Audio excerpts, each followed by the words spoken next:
ভোরের প্রথম সূর্য যখন আকাশে উঁকি দেয় তখন আমার বাগানের এই লাল ডালিয়াটা যেন তাকে অভ্যর্থনা জানাতে সব সময় তৈরি হয়ে থাকে। কিন্তু এই সৌন্দর্যের পেছনেও রয়েছে একটা শূন্যতা আর লড়াই। অনেক বছর পর ডালিয়া লাগিয়েছিলাম, শুরুতেই কিন্তু একটা নয় দুটো গাছকে হারিয়েছি। আজ দেখাবো এত কিছুর পরেও কি করে এত সুন্দর ডালিয়া ফোটালাম। দেরিতে হলেও দুটো চারা এনেছিলাম, মাটি আমার আগে থেকেই তৈরি করা ছিল। মিডিয়াম সাইজের টবে জৈব ছত্রাকনাশক দিয়ে গাছগুলোকে বসানো হলো। প্লাস্টিকের টবগুলোর নিচেটা কিন্তু শুকনো পাতা দিয়ে ভর্তি করেছিলাম। দিনে অল্প আলো আর রাতে শিশির, যত্নের কোনো কমতি ছিল না। কিন্তু নিয়তি হয়তো অন্য কিছুই ভেবে রেখেছিল। অতিরিক্ত সাবধান হওয়ার পরেও কিন্তু একটা গাছের গোড়া পচে গেল, আর যথারীতি পরে আরও একটা। তবে বাগান মানেই হলো ধৈর্যের পরীক্ষা। এবার আর ভুল নয়, সেই মরা গাছের টবটাকেই আবার তৈরি করে নতুন একটা চারা নিয়ে এলাম। ওদিকে পুরানো গাছটা ততদিনে শিকড় চালিয়ে বাড়তে শুরু করেছে। শুরু হলো নিয়মিত পরিচর্যা।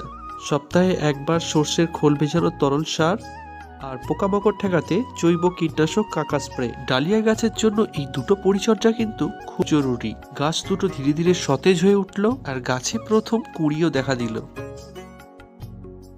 অনেকেই বলে ডালিয়া বড় হয় না কেন, এই যে দেখুন গোপন ট্রিক। আমি চাইছিলাম যেন আমার ডালিয়া ফুলটা অনেক বড় হয়, তাই ফুলের মায়া ত্যাগ করে পাশের ছোট কুঁড়িগুলো সব কেটে ফেললাম।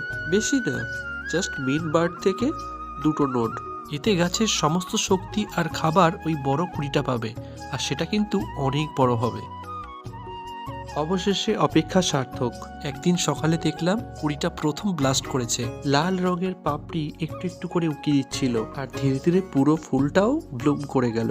দেখো কি সুন্দর এই লাল রং, ঠিক যেন লাল আভা ছড়িয়ে সূর্যকে আমন্ত্রণ জানাচ্ছে।